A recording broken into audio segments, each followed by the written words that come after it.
Well, good evening. I feel like the character out of some animation story is where on earth is Doug Doppler? In any case, welcome to Worship Guitar Show number 15. Great to have you here tonight. We are streaming live to both Facebook and YouTube, and it's pretty cool. We had a little bit of a little moment there. If you're joining us there on YouTube, it was just being a little persnickety, but I'm so grateful that you're here. Tonight is a very, very special episode, near and dear to my heart, and near and dear to the heart of Worship Musician Magazine, who is responsible for the Worship Guitar Show and so many amazing things in the world of worship. So what I really wanted to do was kind of distill the worship team experience into the framework of being a guitar player, kind of being a pillar, right? It's more than just showing up and kind of playing our parts. It's more than just kind of having a great pedal board. Nothing wrong with a great pedal board, I'll add, or a Helix. But the idea is that there are these things that really kind of make this round trip process. And so, first of all, let me just kind of jump into what that overview is going to look like. For me, there are 5 main things that we're going to be talking about tonight that really, I think, sum that up. First of all, being a better player.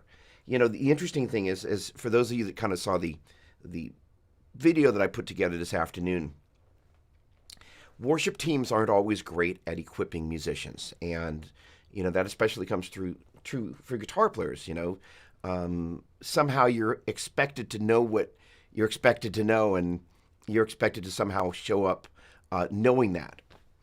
And if you don't know it, you're supposed to figure out how to figure that out on your own. So, one of my favorite things that I love to say is not everybody who plays guitar at church just plays guitar at church. But, if one were to just talk about the playing guitar at church part, you can't learn how to do it just looking off a chart. Now, with that thought, pause for a second. Just the idea of being a functional guitar player. What does that look like? What are we supposed to know? So we're going to hit the pause button there. We're going to come back to that one because that's a really important point. I think a bunch of you are going to want to know kind of some nuances about that. We've talked about that before, but that's an important one. All right, point number 2, being a better worship guitar player. What does that look like? That's the preparation. That is kind of showing up at midweek rehearsal if you do a midweek rehearsal these days, or when that starts again, if your church does that stuff, as well as Sunday morning. It's kind of like this round trip, practice, rehearsal, service, and kind of the different pieces involved in that. Being a better team member, as I mentioned again in the video that I put together, it really scripted out this thing so well, such that hopefully you had a really good idea of what we were going to cover. That means that in addition to kind of having my world and my pedal board kind of thing, because a lot of guitar players, I think really worship guitar players, that is, live at the pedal board level. They're kind of here, they're stepping on this, and they're so tuned into this thing that I would say they tune out on a lot of, I always stand over here, so I don't know. I'm pointing over there, but they tune out on a lot of that stuff, and we don't want to be doing that, right? That gets us into trouble. So that said, then being a better leader-servant. And I didn't mean servant-leader, I meant leader-servant. That means serving the people that are leading our teams by kind of going, hey, JFK said, ask not what your country can do for you, but what you can do for your country. I always love that because that seemed to be so attuned to what being a great team member has always been for me. It's just like, don't wait until you're asked. Like anybody can wait until they're asked. If honestly, if you look at teams like Hillsong and kind of go, I want what's on that team, that's because that's a team filled with people that didn't just have a ton of talent. They were like, what can I do before I'm asked to do it? And what that does for your leaders, instead of feeling like, I've got the weight of the world, because there's any spiritual attack you feel on a Sunday morning, they go through the entire week. There's stuff going on. They're busy, and they're busier than ever, especially now. Okay, and then ultimately being a better steward. That is to say, as you kind of look at all of this stuff, having the kind of self-awareness to be self-aware. And honestly, I realize that many of the people that I'm most drawn to and am friends with are highly introspective musicians that sometimes their awareness ends itself. And that's okay, but it's not okay to stay there, right? I mean, here's the thing, God has us on this journey. We want to grow and go with him, right? He wants to send us. But if we're not ready for that journey, then we're not ready for that journey. So, with that said, let me just poke in on Facebook and make sure everything is all cozy over there. Yes, it is. Okay, good. All right. First of all, hello to all. And if you will be so kind as outline, maybe some of the challenges that you're having. There we go. My chat is going to come in automatically from YouTube, but I'm going to have to go in and check it on Facebook. And that lovely sound is somebody saying hello from YouTube. So, hey, sounds good too. Awesome. Thanks, Gabriel. Pleasure. And, to everybody that's here, just really want to thank you for jumping in. So let me take a moment here and poke in over at Facebook and say hello. And in a moment, this thing is going to jump up, and to be able to view all the comments, it always does this thing where it wants to turn the volume back on to do that. And jump up. And how did I know you were going to say that, Mr. Doppler? Say hello, and now you can be quiet. Good. All right, so first of all, Edson, hello. Brett, always a pleasure. Thanks so much. Worship Musician Magazine. Hello, that's my buddy Bruce. Alster Ong, hello. Boy, say that 10 times fast. And look at all the people you tagged. Thank you so much. Really appreciate that. And Chris, hello. Bruce Adolph joined as well. And Romero, how are you doing, my friend? ¿Cómo está? Su tocando de guitarra era muy excelente en el cumpleaños para Andy Timmons. Y es la verdad. And so let's hop on over here, and I can see all the stuff. Brad, how are you doing? Good. Okay, good. Looks good. Thank you, Gabriel. Really appreciate it. All right. Well, now that we've kind of gotten on the same page here, and I'll kind of keep poking into the chat there, let's start with this guitar player thing, because I know that's always appealing. So let's see if we can't jump in here. All right. Getting right down to it, this, what you're looking at here is the EFBC note location exercise. I wonder if I can hop in here. We're going to be able to add, no, I'm not going to be able to add myself in. Yeah, I can.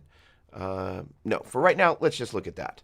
All right, so what you've got there is the piano keyboard, okay? And unfortunately, people don't spend enough time hanging out with that little guy there. But basically, what you've got is the white keys and the black keys. And as we look at that, there we go. Let's zoom in a little bit. You're going to see that as you kind of go from C to D to E to F to G to A to B to C, that between E and F and B and C are the only two sets of white keys without a black key in between them. And so basically what that's telling us is that those are the half steps, like when we hit the open low E string and we fret the first fret. The note names are super important. Without going total guitar geek on you, I want to give you kind of a strategy about looking at the note names because it's important. I'm actually going to do this without the instrument tonight, which I think is actually better because we think about the instrument in a couple of interesting ways. One of the things I've been working with my students about is this thing called the guitar trajectory. And there are three primary phases. The first phase is we kind of play some shape and we all of a sudden play that same shape in another song. We go, oh. And then you realize you can take that somewhere on your own. That is also the beginning of the route of repetition where we just kind of start digging that rut. Basically, the third time we play it in the third key we play it, and we kind of going, oh, I'm just going to kind of beat this thing a little bit. But that's the first part, the shape-paced part of the instrument, which is why with a capo, it's such a great thing for people who maybe don't have a huge amount of chord knowledge. Put that capo on there, play it like you're in the, if you will, key of G, and you kind of own the guitar experience in a powerful way. There's nothing wrong with that if that is the vertical upon which you want to live.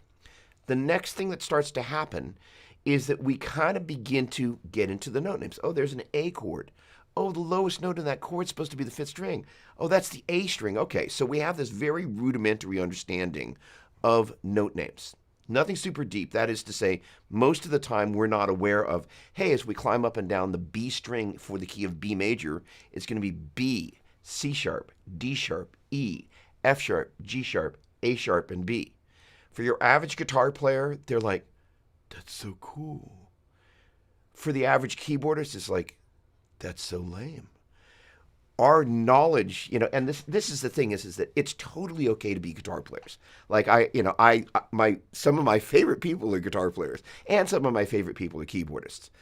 What's great is when our knowledge meets the ability of somebody who's grown up knowing all the note names. Just per the note name conversation, if you have one sharp on the staff, and that basically is going to be at the F location on the staff, it basically means somebody who knows how to read music knows that every time they get to that F note, they're just playing F sharp. That is on the E, G, B, D, F. That is on the fifth staff in treble clef, the one up there on the top. So the point being is that they just know that it's going to be G, A, B, C, D, E, F sharp, G. So every time it's written as an F, they actually know that that little note makes it an F sharp. So it means literally from the beginning they start playing in a key, they have to know, hang on, that note, those note locations, if you take a look at the G there, it's going to go G, hold a A, hold a B, hold a C, hold a D, hold a E, hold to F sharp, and half to G.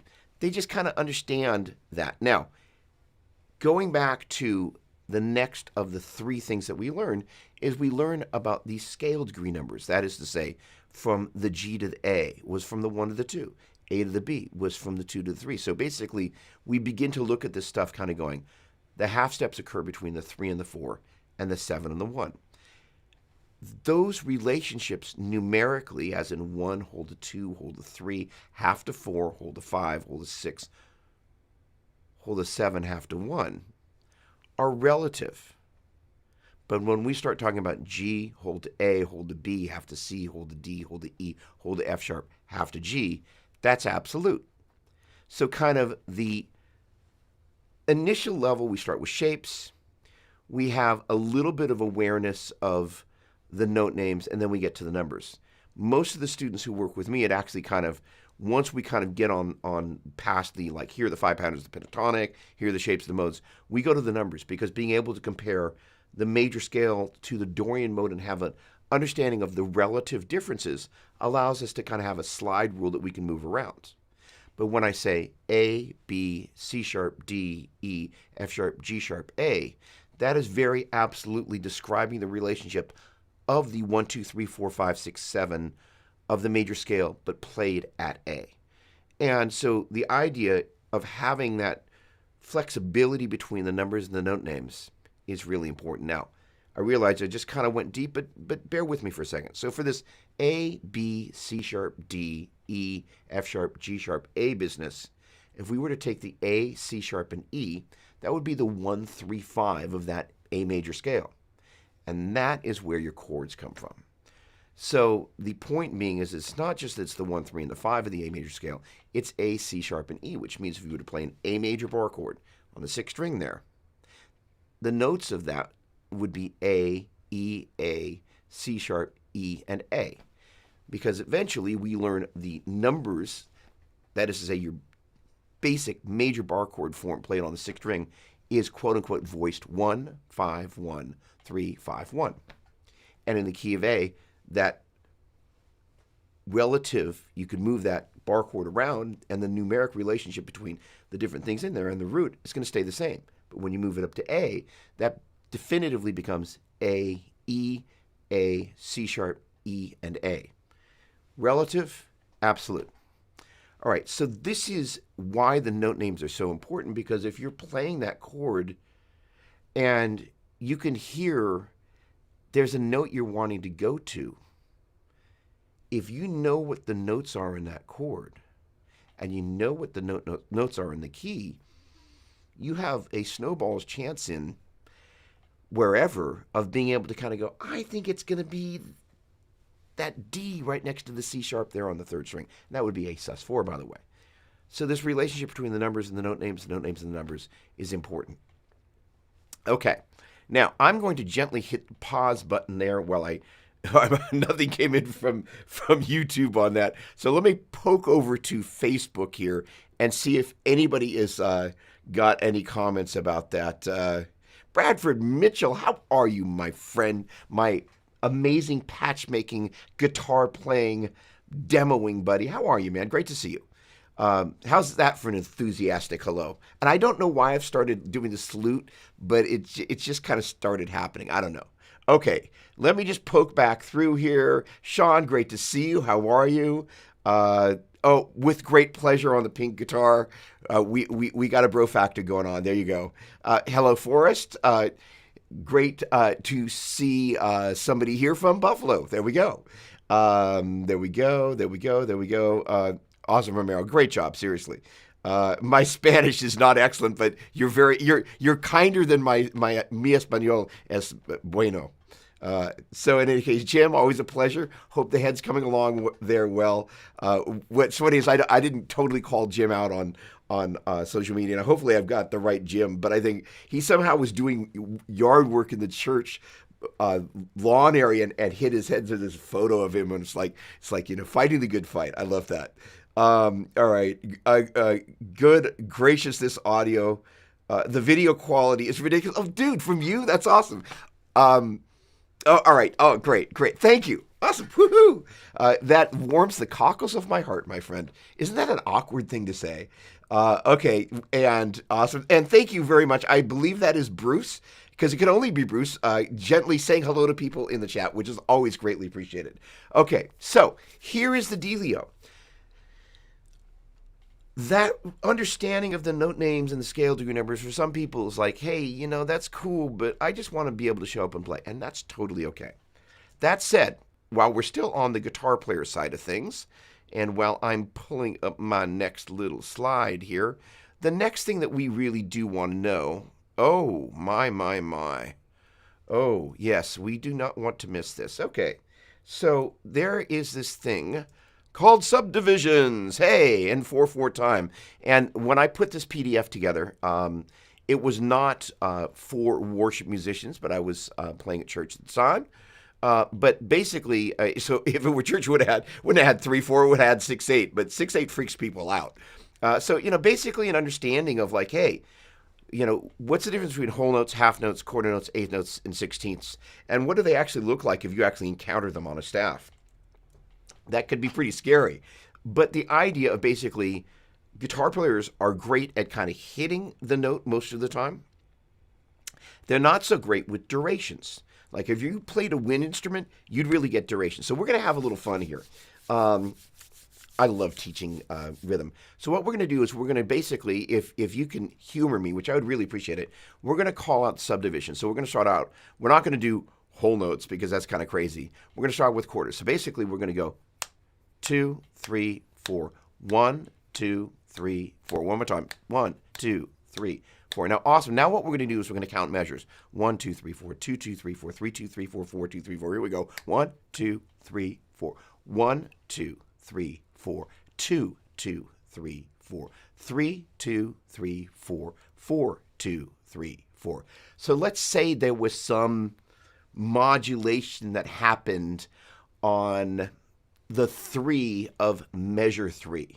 Well, if we don't know how to go 1, 2, 3, 4, 2, 2, 3, 4, 3, 2, we might miss that because we're kind of like, it kind of feels like it's about there. We want to know where it is. And then once we've got the coordinates down, then we go 1 and 2 and 3 and 4 and. So we're going to count in with a measure of 1 for nothing. So we're just going to go 1, 2, 3, 4. And then we're going to go 1 and 2 and 3 and 4 and 2. And so we're going to, actually, no, we're not going to call measures first. So here we go. 1, 2, 3, here we go. 1 and 2 and 3 and 4 and 1 and 2 and 3 and 4 and 1 and 2 and 3 and 4 and 1 and 2 and 3 and 4 and. Now what we're going to do is we're going to go count the measures. Here we go. 1, 2, 3, 4. 1 and 2 and 3 and 4 and 2 and 2 and 3 and 4 and 3 and 2 and 3 and 4 and 4 and 2 and 3 and 4 and. So now if we wanted to catch the and of beat 3 in measure 3, we would go 1 and 2 and 3 and 4 and 2 and 2 and 3 and 4 and 3 and 2 and 3 and. And that's how we find that. And so we can be listening to music and kind of going, oh, it's not happening at the quarter note level, it's happening at the eighth note level, and we can find our way through it. What's great about it is it gives us, just in the same way we were talking about note names and scale degree numbers, it gives us a way of describing where that is. So one of the tricks that I like to use when I'm trying to find something is I'll do this thing where I'll kind of turn my head on the downbeat of each measure. Nobody knows I'm going 1 and 2 and 3 and 4 and 2 and 2 and 3 and 4 and 3 and 2 and 3 and I'm able to get that. So it also kind of looks like you're kind of like, oh, you look at him, he thinks he's so cool. It's like, no, I'm just desperately trying to go. And when I always go to the left on my odd measure, to the right on my even measure. So usually you can go 1 and 2 and 3 and 4 and 2 and 2 and 3 and 4 and you know it's coming up in this cycle. It's a cute little trick. You can also kind of use your foot. You can't see my foot, but if you could, it'd be kind of like 1 and 2 and 3 and 4 and 2 and just gently do that. It's a great little trick. All right. So I remember the first worship team I was on, these guys were really good. And so we were playing some Israel Houghton. Da da da da da da da da da da. So 1 E and a 2 E and a 3 E and a 4 E and is how we count out 16th notes. So let's say I want to go for the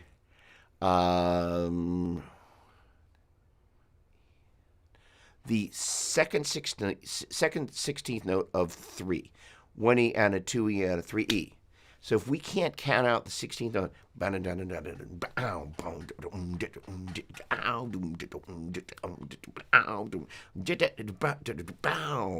if we can't feel it, at least we can count it, right? And I really learned this from using, although it doesn't actually look like it, I could pretend it looks like it, a Boss DR550. No, actually, an Alesis SR16B, where you would basically step edit stuff. So you would kind of set it to a certain subdivision, then you would just kind of use this little cursor and it move along through the measure, and you kind of drop those in there. So that really gave me this great visual sense, if you will, kind of marching ants through time. That's really what's happening. And if you're used to just kind of going, all right, all I do is play 1 and 2 and 3 and 4. All you do is eighth notes. Know your eighth notes and own them. All right, moving forward. Let me get to the fun stuff. Oh boy. Okay. Yeah. I'm going to do it. I'm going to do it. I cannot resist, especially if I hit the right screen. There we go. All right. So why would I possibly show you cowboy chords? That is an absolutely fantastic question. So the deal here is this. These chords teach you everything you need to know about basically every chord you need to play. If you take a look at the A major chord there, and the B major chord, and the C major chord, and you take a look at the X's that are happening on the low E string, it's telling you basically that string cannot be ringing unless you want to hit A over E, but actually it doesn't sound very good. So the deal is also that as you look at the E chord and the G chord, you notice you get to hit all 6 strings. So you can be a little bit looser with that. On the D chord and the F chord, you can only hit the top 4 strings. My point being this. Your ability to control which strings you're hitting and which ones you're on. Thank you very much, Pedro. Much appreciated. Boom. Thank you very much. It's everything. And it's so funny because as a teacher, if there's one exercise that I've had basically every other student, besides, Pedro is not a student, but besides Pedro, they kind of just come in and go like, oh, he's teaching me open position chords. He's obviously just kind of going cha-ching, cha-ching, cha-ching, cha-ching. It's not about that, because what you learn about targeting and isolating the bass note of that chord, muting the lower adjacent string, and making sure that you're fingering everything. And also, by the way, those of you that teach guitar, the classic way people start to play the chords is one finger at a time. And eventually, one day, you're not really noticing it, but you're putting all the fingers down at the same time. And there are intermediate guitar players that are kind of on their way to being advanced guitar players that nobody's ever actually told them they should be doing that, which kind of gets us back to, like, what is it that we should know? Moving right along. Those chords are super, super important. I cannot stress how important they are. Equally important are les bar chords. Because basically just about every song you could ever play, and here's the thing, worship musicians, I'm talking to you. Bar chords, can I say this without offending anybody? I got accused of capo shaming once. In the magazine, I just kind of like, I used to be a little bit of a capo snooze, like, why don't you know where the notes are? And I kind of had to chill out on that. But basically, I'm going to hopefully not offend anybody. Bar chords are a rich man's capo because your finger is now the capo, right? It means you can play in basically any key. And if you can't make it happen with a major, minor 7, or dominant 7, or 7 sus4 chord on the 6th or 5th string root, you can fake it with one of those. So, that is to say, if we had like a D over F sharp, that's really a D major. Getting back to our triads, which we're not going to take that deep dive tonight, this stuff is all interrelated. All right, moving right along. We also have, all right, shredders. Shredders. Here we go. Minor pentatonic. Okay, so here's the deal. In working with students, those are 5 patterns. They're interconnected. If you take a look at the bottom, and I realize if you're on a mobile device, it's going to be small. I can zoom this a little bit. I can zoom it more. There we go. If you take a look at where the lowest note in each one of these patterns is written kind of off on the left-hand margin, you can see a number 3, 6, 8, 10, 13, and 15. So that's basically saying, hey, that's where the lowest note in that pattern is. And as you might have guessed, if you take a look at pattern number 1, it starts at the 3rd fret with that first finger. The second note of that pattern is where pattern number 2 starts. And same thing happens with pattern number 2. The second note of pattern number 2 is where number 3 starts. So on and so forth. So many of the students that I've worked with over the years, I've said, hey, can you play the 5 patterns of the minor pentatonic? And they're like, oh, yeah, I've got this. And they kind of get about halfway up the neck, and they're like, which gets us to kind of a little bit further down the road of like this self-awareness thing. You don't know what you don't know. And if you don't know it, I get it, but that's not necessarily an excuse for like, oh, I got that pentatonic. It's like, here's the deal. Be able to run it all the way up and down the neck smoothly and evenly, which gets me to the gtrmag.info/Doppler lesson plans. And I will drop that into the chat. http://www.gtrmag.info/Doppler lesson plans. And that's going to send you on over to Dropbox. And let me head over to the tube of you. And that will make it such that you can get, there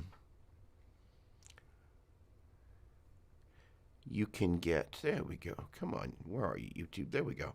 No. There we go. Hey, all right. There we go. Boom. Everybody's got that link now. So that's going to get you to the PDF for all that good stuff. Awesome. I think I just, myself. All right. So the deal is that all that stuff is in there. And with the pentatonic, just meticulously connect them up and down the neck. It will make your life much better. And here is the good news. And we'll be moving on presently. But the deal is this. As guitar players, we have a bad habit of leaving a lot of unfinished business. We started to work on something, and then we moved on to the next thing. It is a very dysfunctional way to leave space junk in your rearview mirror, because eventually it's kind of like, I love the analogy. I don't think they really do it like they do it anymore, but like a just got married car with all the cans trailing around you. It's kind of like, it never really escaped your periphery. It's kind of like the work you've got to do, for whatever it is, the work that you do. Oh, with pleasure, Brad, with pleasure. Where you're just kind of like, it's back there, the things I haven't practiced. And you know what I'm talking about. With pleasure. So, the deal is that, mapping those patterns of the pentatonic up and down the neck is very valuable on a number of different fronts. One, it's a great way to just get articulation between the left hand and the right hand dialed, using alternate picking. And the directions of the PDF say something to the effect of: ascend and descend each pattern up and down the neck with an even tempo, repeating the top notes with no gaps between patterns. Repeat top pattern at the top of the neck before coming back down the neck. because it's intended to be practiced in this very specific way with the metronome. And without kind of getting up on the soapbox, why is a metronome important? Because honestly, the biggest problem that a lot of guitar teachers have is that some of them just don't know what they're doing, which is okay. They're just trying to help other people out. But the other part is they don't often tell people why something's important. Well, why do I want to practice it with a metronome? Yeah, it's nice to build up speed, but music is made with tempo. I've been spending a lot of time trying to get my demo dude back in the groove. And the thing that I am always amazed by is like, honestly, the time is the hardest part. Getting the notes, most of the time I can kind of get there, but as I'm listening, I'm like, what was I thinking as I was listening to the time? By the way, that kind of gets us to item number 5, which is kind of this self-awareness. It's not until we listen back to stuff, which is sometimes a little intimidating, we go, oh, it's terrible. But, I have that experience. I had it yesterday morning at like 6 in the morning. I got up to finish the demo, and I'm like, the PRS demo, I don't know if any of you saw it. I'm very happy with the way it came out, but I was like, I'm trying to sit with the drums and the bass, and it was just terrible. I mean, I'm just like, what am I listening to? We'll come back to all that kind of what am I listening to. If you don't know what to listen to, you don't know what to listen to. It's another thing to know what to listen to, and you're sort of like, I'm just serving lunch here, and it's not even breakfast yet. It's terrible. But the great thing is that I also want you to know that just like anybody else, not that I put myself on a plateau, but like, a bunch of you guys know that I have the privilege of doing really some amazing things. And so, there are things that I have to be prepared to do. But like everybody else and like each of you, there are times I come up to the plate and I'm like, I got nothing. And, it's important, I think, for all of us to be transparent, to be honest, especially in this framework, to just kind of go, there are days that like, I don't have anything. But I will give you a great quote. Mr. Steve Vai, when I was but a wee lad at the Guitar Institute of Technology, Steve, a very then relatively unknown Steve Vai, just played with Frank Zappa, and that was before Alcatraz, was before David Lee Roth and all of that, came and he gave a clinic at GIT. And he said, I don't practice for my best days. I practice for my worst days. I was like, this guy. And it's so intelligent because you don't want to be like the days that you're smoking, you're in the groove, all the notes are great, you don't even have to think about it. You can be like, oh, I'll have just a little sip of my drink here, Maybe I'll use to play a little slide. Oh, that's awesome. Oh, yeah, no, that's great. As opposed to the days you're like, the metronome is where you begin to go, oh, I push. Oh, I drag. And when you begin to get into the recording environment or you start playing with a click on Sunday, or maybe you don't play with a click on Sunday, and then all of a sudden are presented with a click, you're going to find out the reality of time. And time is very unforgiving. But the great thing about time is once you begin to understand the rock that time is, it allows you to kind of go, I can gently push, or I can gently pull back, or I can just sit right on top of it. And without going too far into this thing, if you listen to the way a drummer plays a drum kit, and we'll come to this in a little bit later, the snare drum is almost always pulled back in the time. The kick drum is almost always right on the grid or the click. And the hi-hat sometimes moves around a little bit, but it also has this thing happening in the hi-hat where it basically, instead of going, and we're going to get back to this rhythm thing, 1 and 2 and 3 and 4 and, where it's basically going to take, those are eighth notes, and then eighth note triplets are 1, 2, 3, 2, 2, 3, 3, 2, 3, 4, 2, 3. And if you take out that middle eighth note triplet, it's 1, 3, 2, 3, 3, 3, 4, the bum, ba-dum, ba-dum, ba-dum, bum.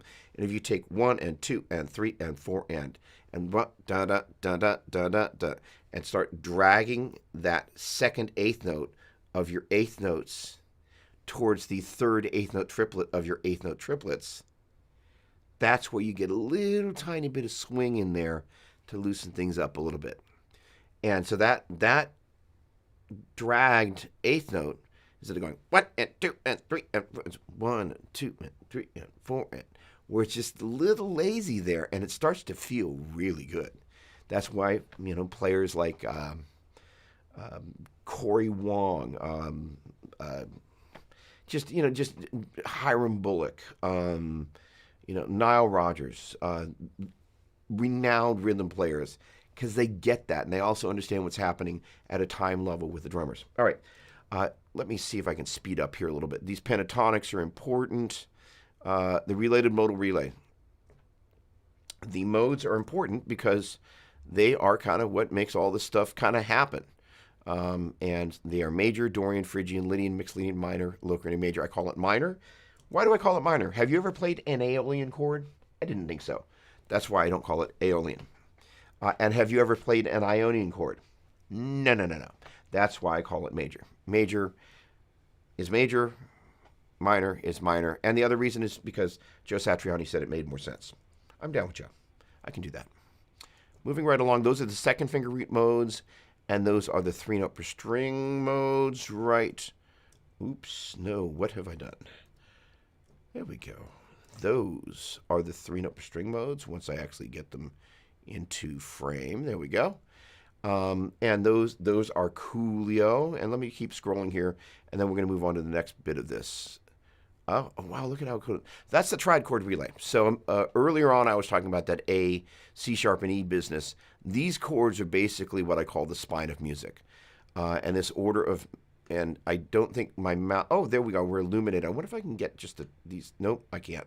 All right, well, if you take a look at the bottom of where I've got that blued out, the very bottom of that's going to go big M, little m, little m, big M, little m, DIM, big M, which stands for major, minor, major, diminished major. Those right there, ladies and gentlemen, are the foundation of all, I would say 95% of every song you play at church. Once you just kind of line that up, that's where all the grooviness happens. Not only that, if you take a look at those numbers that are there above the note names, you're going to see 1, 2, 3, 4, 5, 6, 7, and 1. That is the magic that is the scale degree numbers. And so if you can start thinking about things as their relative numbers, and we're going to play a 3, 6, 2, 5. All right, for the key of G, the notes are G, A, B, C, D, E, F sharp, and G. So G, A, B, that's the 3. G, A, B, C, D, E, that's the 6.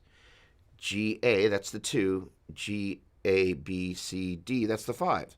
So the 3, 6, 2, 5 is B minor, E minor, A minor, and D. So beginning to get comfortable with the numbers and the note names and the note names and the numbers. Again, that trajectory, that's kind of one of the things that once you get that really helps out a lot. Lasties but not leasties. Let's see. Let's head over here. Good. And we've got some 7 chords. Oh, okay. This was not initially on the menu, but you know what? You've got the PDF there. These guys are kind of, in many ways, these guys are to triads what bar chords are to open position chords. These guys, if you memorize these guys, and again, you can also see that I've still got these numbers right here. You can think of those as 1, 2, 3, 4, 5, 6, 7, and 1. And these chord types, as they relate to these, are major 7, minor 7, minor 7, major 7, dominant 7, minor 7 flat 5, also known as half diminished, and major 7. That stuff is really cool. We're going to leave out the mode spelling exercise right now. And there we go. Oh, I'm not going to give that to you. I tell you what, advanced people, try note group exercise in the key of C major. I'm going to briefly go down the rabbit trail with you on this.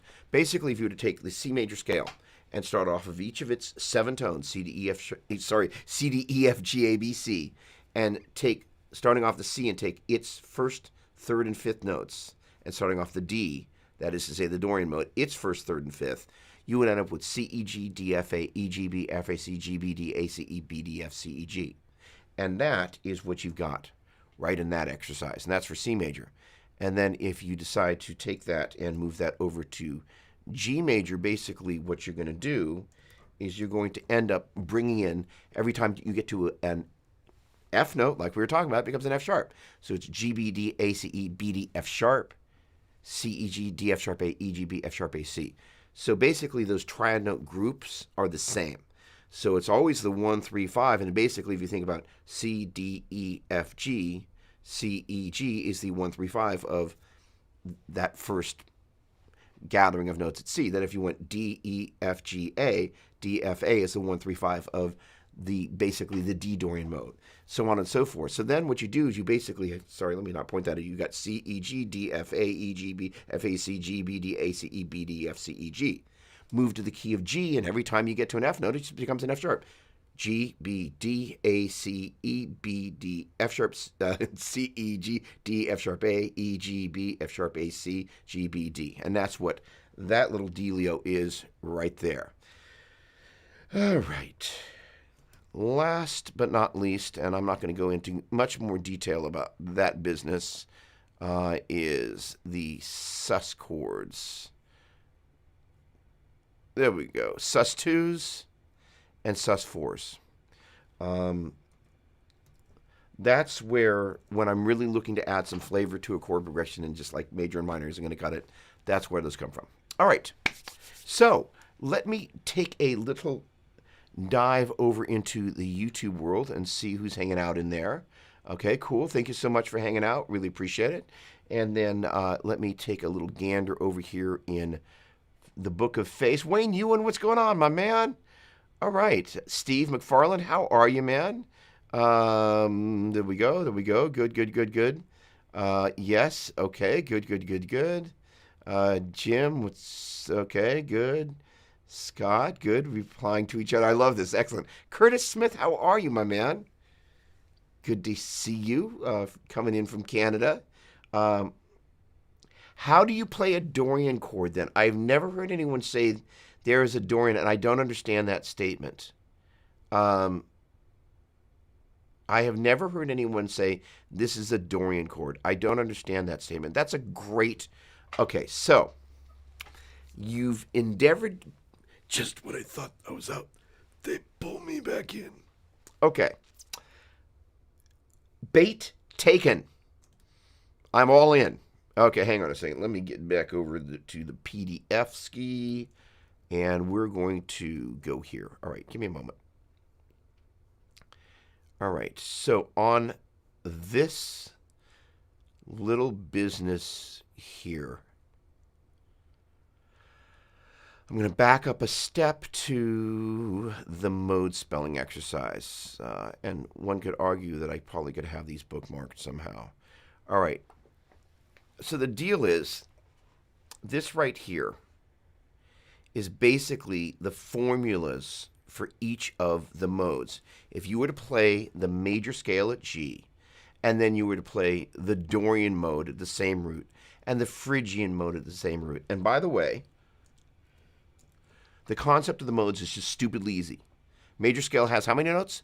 7. If you kind of hang out and drone around that first note, you're in the tonality of major. If you hang out and drone around the second note of the major scale and kind of move around, play some little kind of melody thing, and just kind of drone that note, that 2, you're in the Dorian mode. 3, starting the major scale off of its third note and hanging out there, is Phrygian. 4 is Lydian, 5 is mixed Lydian, 6 is minor, 7 is Locrian. It's literally, you got 7 notes, major, Dorian, Phrygian, Lydian, mixed Lydian, minor, Locrian. Major is another way of saying the major scale started off of each of those notes. That's where the fingerings come from. But the other thing is in addition to being a fingering, if you hang out and drone at the root of that mode, whatever, in this case Dorian, 1, 2, flat, 3, 4, 5, 6, flat, 7, 1, so boom, bum, bum, bum, bum, bum, boom, bum, bum, bum, bum. I actually, I had a natural 7, so let's erase that. Boom, bum, bum, bum, bum, bum, boom, boom, bum, bum, bum, bum. 1, 1, flat 7, 6, flat 7, 1, boom, dun, dun, dun, dun, dun. Okay, now that little right there, that's the 1, the flat 7, and the natural 6 of the Dorian mode. Boom, bum, boom, boom, bum, bum, ba-dum, bum, bum, boom, bum, boom. That combination of notes right there, I went 1, bum, bum. That's the 1 in the flat 3 of the Dorian mode. And if I've got a mode that's got a 1, flat 3, 6, flat 7, 1. That can only be the Dorian mode, as demonstrated by this little chart here. If you take a look, the only mode with a flat 3. Let's see if I can illuminate this without causing mayhem. No, because I'm in the wrong application. Mayhem on its way. There we go. There you go. If you take a look at that good stuff right there, that Dorian mode basically is Dorian 2, flat 3, 4, 5, 6, flat 7 when compared to the major scale. That's kind of what you heard me kind of 1,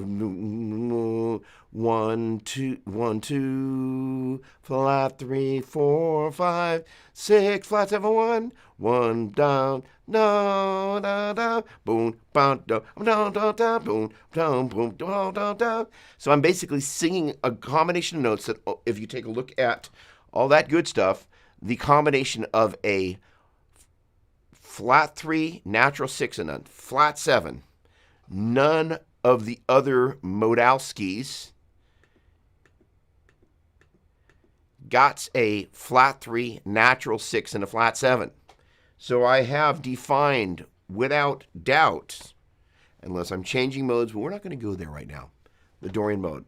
So if I were to play that 1, flat 3, natural 6, and a flat 7 in a chord, you will not be able to hear it well, but I will grab said pink Stratocaster, and I were to do something like, let's see, I will play it like this.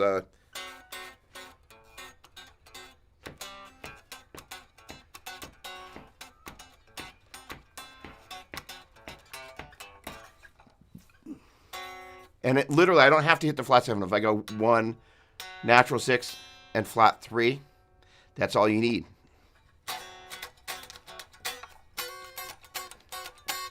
Boom. Instant Dorian. It's kind of like instant coffee, but way better. Wait, come back. Come back. I have way too much fun, I'm sorry. So, in any case, that is a Dorian chord. And it's like, it's actually what makes this stuff so cool. All right. Somebody's going to make me cackle. Nathan, you are a funny man. That is awesome. All right, hang on a second. Okay, Dorian chord. Good. First of all, welcome aboard, Nathan. Brenton, how are you? 2 Nathans for the price of 2 or something. That sounds really dumb. Major 7 sharp 11 is a Lydian chord. Thank you very much. Minor 9 is maybe a Dorian chord. Okay, so here's the thing. Okay, Ramiro. So here's the thing. Is technically a minor 9 does not necessarily have to have. There you go. You said it. You're like, right. Oh, of course it doesn't have the 6. So a minor 9 is a 1, flat 3, 5, flat 7, and, well, depending on which... in a classic sense, a minor 9 is just a 1, flat 3, 5, flat 7, and a natural 2 an octave up. Minor 9. Minor 7, flat 9 is basically the chord that you would play for the Phrygian mode. But let me not. The mime was classic. Oh, thank you, Bruce. That was kind of fun. I have never endeavored to do that. What's going on, Robbie? Hang on a second. Question. On open string chords, I found sus. Okay. Okay, hang on. Wait. Let me turn brain on. Because, the interesting thing about theory is people look at it a little differently. The only person that I've ever met who looked at it, besides Joe Satriani and Steve Vai, because I studied with Joe and so did Steve, but was, now I've forgotten his shredderlicious name. Fastest guitar player in the world. Rusty Cooley, thank you very much. Okay, question. Open string chords. I found the sus, major, minor, 2 chords note that changes in one string in a linear fashion. I also found this is the 7th chord change on a different string. Does also apply in the modes. Awesome, Brett. Robbie, I do not necessarily... Can you break that down a little bit for yours truly? Because I really want to understand what you're asking. And it's not anything that you did. It's just me. I need to...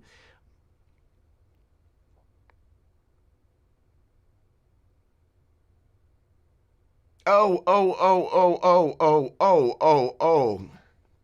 Yes, okay. So, all right. Got it. Okay. So what he's saying, if you would play a regular...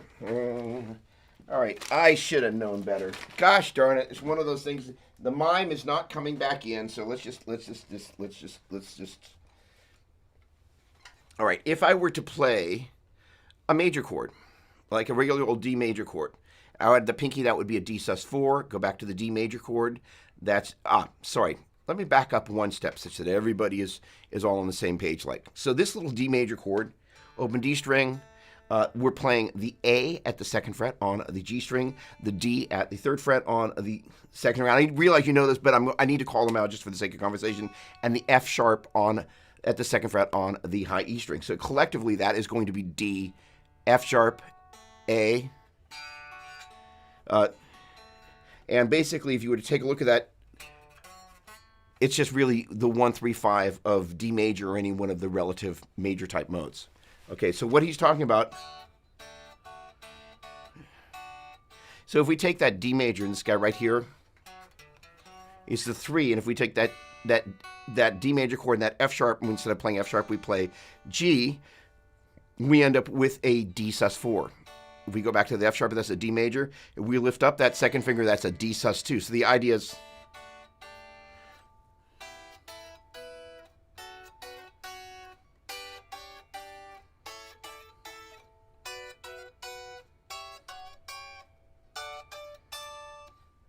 that's kind of rad.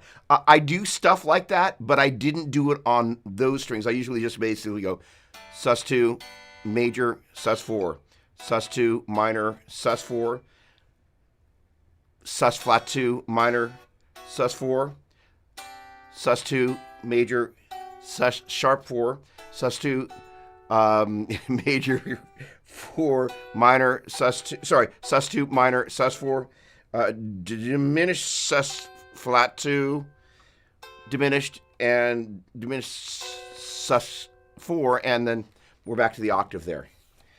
So that's kind of traditionally how I've looked at that.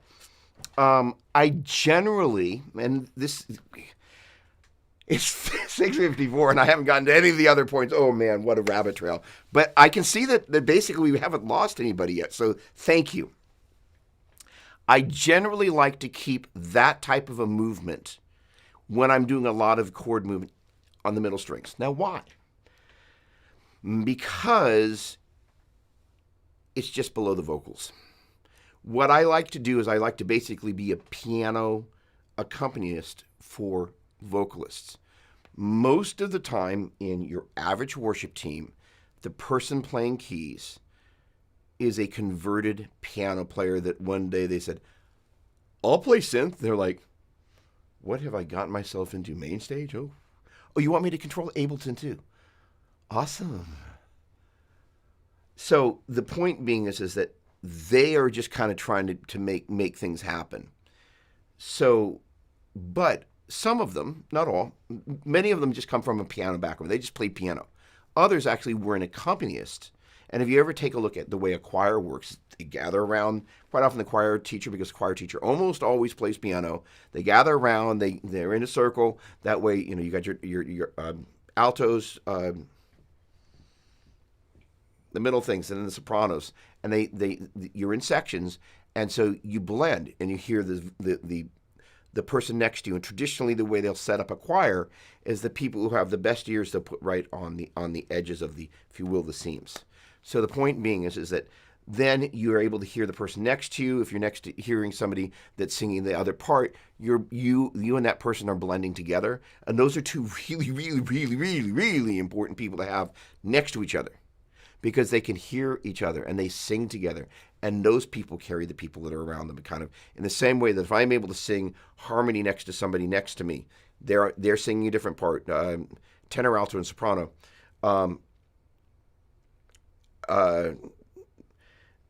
Then I'm able to sing the harmony. This person's singing in unison with me. I'm basically carrying them. They're carrying the next person, so on and so forth. So the people that can sit at the seams are the people that really carry the choir. Just how it works. So the piano player is gathering people around, organizing them, and they'll move people into those positions for a reason. And then they're playing along with her. All right, just the altos. All right, now the tenors. All right, now the sopranos. And they're accompanying this, and they don't put those super duper notes here.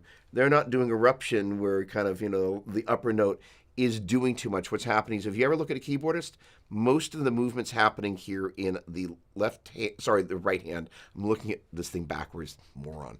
And it's happening in here. There will be a little bit of pinky movement, but not what I was doing where it's on the top of the chord, because it gets in the way of the vocals. What we're doing is we're kind of putting a little bit of blend, and we're kind of lifting up the vocal melodies we cruise around. As the melody's shifting, our chords are gently moving.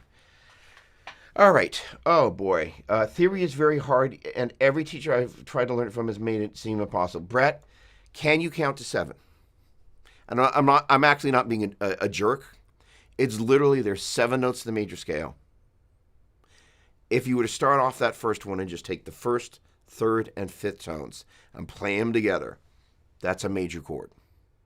And the chords are just kind of successively created as you move up and down in a key by, at the most basic level, just taking the first, third, and fifth tones of the 7 notes of the major scale, starting off of each of the successive 7 notes. That is to say, if I start on the third note, if I start on the second note of the major scale, that's your Dorian mode. If I take its first, third, and fifth tones, that's a minor chord. That's kind of it. David Falsgraf just comes in as I'm talking about chords and theory. I love this guy. Robbie, under the vocals. I see. Yes. But it's a great point. So yes, you were, and hopefully I got your thing right about kind of like, hey, you got your major D chord voiced 1 5 1 3. If you lift up the second finger, it's 1. It becomes a D sus2, 1 5 1 2, and you put the second finger back down. That's the 3. Put the pinky down. That's the 4. But yeah, and that movement on the high E string, there's nothing wrong with it. And what's nice about that is that's perfect for an intro or an interlude. But when the vocals come in, you've now got this movement that's kind of like right going, hey, vocalists, I'm moving the 2 and the 3 and the 4 right next to you, as opposed to kind of hiding it in the middle strings. It also, in my opinion, sounds better because you're kind of burying it. And what you're doing, though, is you're actually burying it under the 5 a lot of the time, unless you're using an inversion. So I'm not going to go any further down that rabbit trail. I'm with Bradford. You're looking good. Oh, thank you very much. So, okay, tomorrow night. Tomorrow night on Doppler's Gear Garage. Shameless self-promotion, but this is super, super near and dear to my heart. We've got the founders of Ecamm Live coming on at 6 p.m. Pacific, and that's going to be at youtube.com/Doug Doppler and facebook.com/Doug Doppler and facebook.com/Doppler's Gear Garage.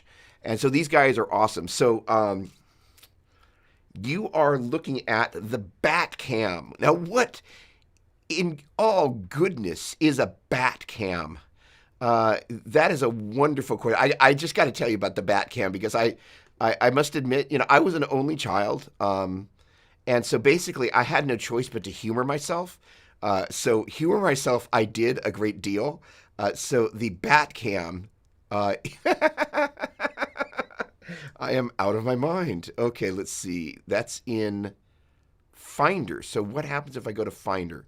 Is it going to totally freak out? Let's see what happens. Maybe it'll select the document. Give me a second. Let's see what happens when I go to here and I go to Finder. What happens then? The Bat Cam and some background stuff. All right. So that is basically my original 7D Mark I hanging upside down, hence the name Bat Cam. So the funny thing about that is that, let me make sure I get back to the right spot. Preview. Oops. There we go. Good. Oh, I double previewed. I don't want 2 documents. I want that document. There we go. All right. And now we want to get back to there. So what I am besides myself about is this is my original 770. I've had this camera 10 years, give or take. It's connected via just a USB to macro connection straight into the back of the computer, battery pack set so it doesn't turn off, straight into Ecamm Live. My beloved camera, it's got like a Sigma lens on it that was like not grossly overpriced, and then Ecamm Live's got a little bit of color correction that I've done very slightly, but I mean, like, it's an ancient camera, and I love this camera. This camera and I was like, yeah. Sorry, I digress. I'm a bit of a streaming geek, but thank you very much. Back to our previously scheduled program. No more Bat Cams. All right, so that wraps up this section of it. Now we get to the groovy part of this to be a better worship guitar player.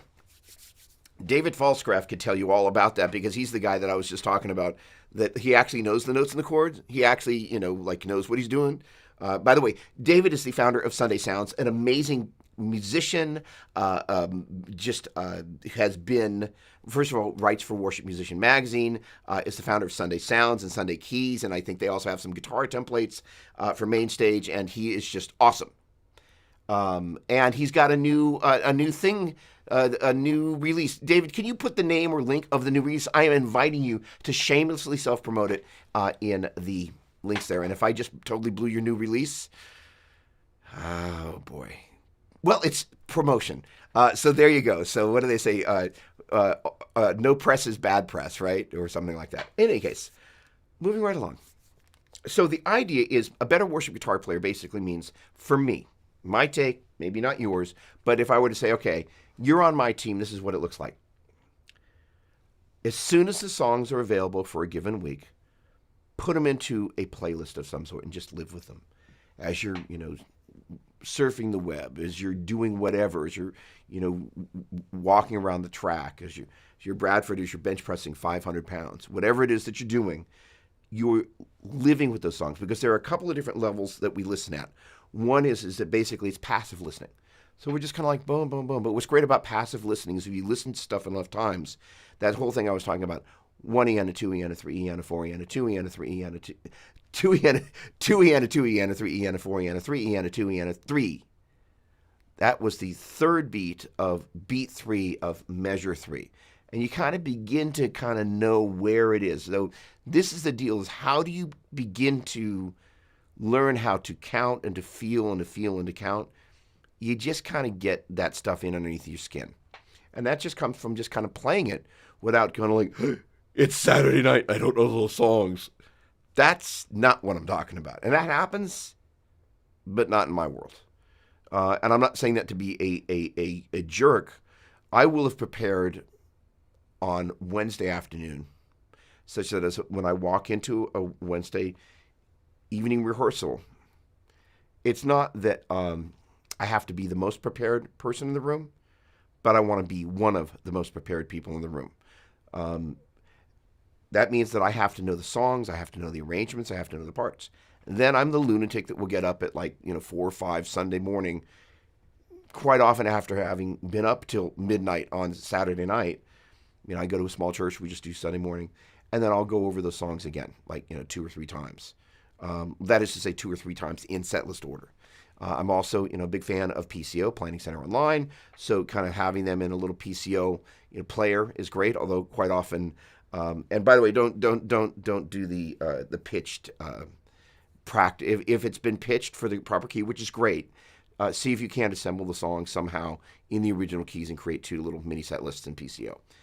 If you know what I'm talking about, you know what I'm talking about. It's not cool to listen, when it's been pitched way down like it's insanity. Now, it is great to be able to give people the pitched recording. Somebody's having fun with this. Hold on a sec. Do you sell Helix patches? Soon. Thank you, Weston. Hold on. Wait. Rabbit trailing. Yes, soon. Yes. So the point being, I took the bait. Thank you. The idea is that we want to have that song really kind of be part of us. Then, once we move from the passive to the active, we actually just sit there. The charts are wrong 25% of the time, and I'm like, that's the wrong chord. If you don't know the song, you don't know it's the wrong chord, and you're like, everybody else is kind of turning around, kind of like, it's the wrong chord. And the idea is then the active listening is I'm listening to the changes, I'm looking at the chart, I'm kind of figuring out the voicing, because most of the time I never play what's actually on the actual record. Now this is going to be a funny thing, but why do I do that? Because most of the time, I know this is going to sound strange, wait for it, the teams that I play with sound nothing like Bethel, Hillsong, or Elevation. Go figure. So the idea is the chord voicing that worked in that key, with that vocalist, with that bass player, and that drummer, and that keyboard sound, the only thing that we've got a close snowball's chance and you know where with is thanks to Dave Falsgraf, that is, the keys are actually going to sound right. Everything else, ooh. So my whole thing is like, what am I going to need to do to carry the song so it feels and sounds like the song, even though I'm basically playing none of what the original guitar player played, because I actually can't play 5 parts at the same time with 12 different Strymon stereo reverbs and delays. I know. Um, Being facetious, but kind of not, right? The idea is like, how do I actually make this sound like the song, but not actually play those parts unless it's a signature line? Now that gets us to the second part of being a better worship guitar player. I need to know all the signature guitar lines where it is a signature line. That I'm it. People are expecting that because it puts them instead of kind of okay. Pause button. You're in church. No, no, no, do, do, do, do, do, da, da. Like everybody's like, Doppler, no, no, right? You're just like, you've taken people's focus from here to here. It's kind of like when the sound tech, forgets to turn on the pastor's mic. Every head in the room turns around. It's like they know, and quite often it wasn't even their fault. The pastor forgot to turn the mic on. Just saying. Don't get me started. Oh, be nice, Doppler. Kinder, gentler, Doppler. So the point being is that I need to know those lines. I need to be able to play those lines. That's where being able to understand the numbers. No, no, no, do, do, da, da. 1, 2, 3, 1, 2, 4, 3. That relative relationship. What happens when you come in on Sunday morning and the vocalist is like, that was a little high. Let's move it to B flat. Or even better is like, that's a little high. Can we move that down a half step? Here's the thing. The vocalist doesn't necessarily know the key. But if they're going to move it, they're going to move it to B flat. You just know it. It's just one of those things. And if they lead from a keyboard, you just know it's coming. So just be prepared. If it's in C and the worship leader's a dude, just be ready. It's like, come Sunday morning, yeah, let's do it in B flat. And then just there it is. It's just just knew it was coming. Just want to do it a whole step lower. Just not really feeling that. You're like, neither am I. Love that open B flat string. Not. I digress. The point being is being able to transpose the relative relationship between the note names. In other words, if I'm in the key of C, the 1, 2, and 3 are C, D, and E. If I'm in the key of B flat, it's going to be B flat, C, and D flat.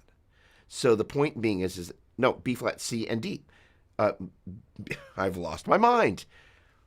Yes, sorry, my bad. B flat, C, and D. The point being is that you want to be able to take the relative notes and then be able to kind of go, all right, that's the 1, 2, and the 3. Now I need to be able to transpose that into note names, and I need to be able to move it around.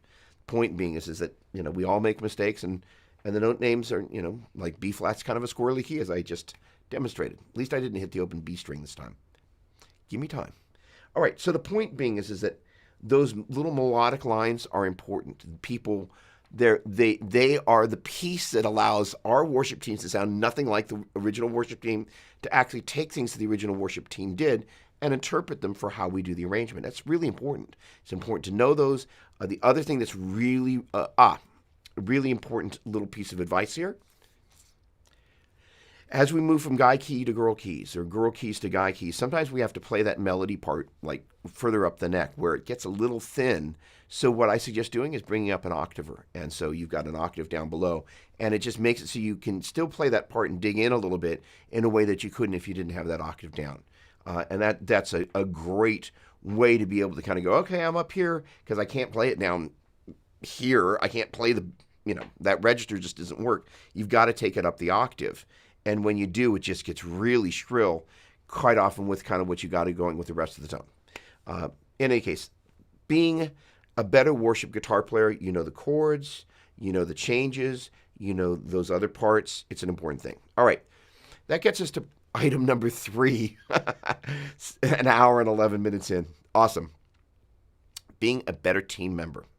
All right, first of all, that time that I spent preparing, missed it. Back up a step. Wednesday, if I'm missing something on Wednesday, I got to go home, and that's kind of the stuff that I'm fixing, kind of Saturday night, Sunday morning. I'm kind of like, okay, all right. If I don't do that, I'm not really kind of doing my job as being a better worship guitar player. So the idea is I'm kind of monitoring kind of my process, and it's kind of, just getting a little bit better every week. Super important. Better by Sunday and beyond. All right. So being a better team member, what that means is that in this musical sense, it's really easy, like I kind of mentioned in kind of the little mini promo video for tonight and at the top of the show, to be down in the pedal board or be up in the clouds.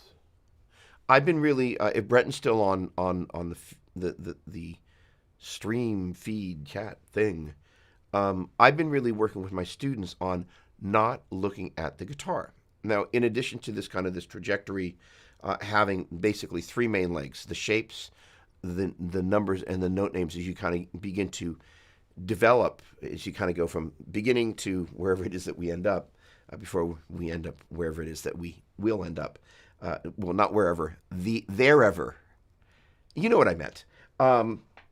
So there are other things that are happening there. Our ear is a constant thing that's being developed. The other thing is our technique is a thing that's being developed.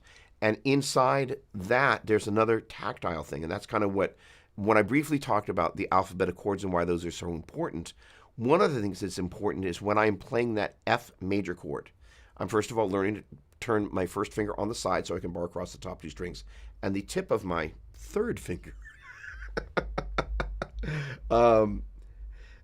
is touching up against the side of the fifth string. And so that tactile sense, you don't have to look down at that F chord. Like most people can, if you're down at the bottom of the neck, sooner or later you can play an F chord. And sooner or later you start muting that fifth string with the tip of that third finger. And in so doing, this tactile sense of the strings, not just the fretboard, but strings, is in place. And so that piece of being able to play the instrument and having the instrument, just in the same way the numbers and the note names begin to marry one another, that tactile sense and your ear begin to travel together, which is why it's good to actually play like this. I mean, it's always, you kind of watch a guitar player with, in the, I'm going to say the nirvana state, but they're in some state quite often. That's all I'm going to say. And forget it. No. So the point being that tactile sense, we begin to get informed by the fingerboard, right? And that is an important thing to develop. So that said, we can develop that and begin to start looking around the team. One of my biggest complaints about worship teams is they just kind of, first of all, they just stand there like worship robots sometimes. They don't move. And the other thing that they very rarely do is they don't really look at each other. It's really strange. Like if you look at your average band, like the guys in U2, like they're, and those guys are Christians, by the way, just mentioning, and they seem to be doing okay. Just saying. But the engaging, because the other thing that begins to happen is this contact. If I kind of go, that's kind of, we're going to come down a little bit for the verse. And it's just like, the shoulders come up, we're going to bring it up. So there is this nonverbal communication. Let's pull it back a little bit. That if you don't have that eye contact, you'll never have that conversation. And, it's an interesting thing. I'm just going to go there. I got accused of something humble bragging. So I'm just going to go there. I'm just going to say this is not even a humble brag. This is kind of like, this is actually the stuff that I've learned that enables me to walk into a situation with the stuff that I've learned. So I got a call from Joe Satriani's manager, Mick Brigden. And he was like, hey, you're coming to Joe's camp. Would you please play rhythm guitar for Phil Collin on his stereo? And I'm like, oh, let's see. I almost had a mental episode. I was besides myself, and I was like, it's one of my favorite songs. The guitar tone on that record and all of that, and that I was like, I was just like, yes, and so, and needless to say, I took everything pretty much that I've learned in church, and I just applied it to that song. I showed up, I knew everything about the arrangement, I knew exactly where to feel the time, I knew exactly how to play the second guitar with Phil, I knew kind of all that stuff, and I did it all on Helix, and it was the first time I used Helix live. Andrew Bonica, if you're on here, thank you very much. I've still got your Helix, and you're not getting it back anytime soon. bad to steal people's gear. I didn't steal it. It's kind of permanent loan. I think that was kind of on loan from Line 6 anyway, and they know I've got it. In any case, as we're playing it, the bass player is the guy that I'm kind of really where the time that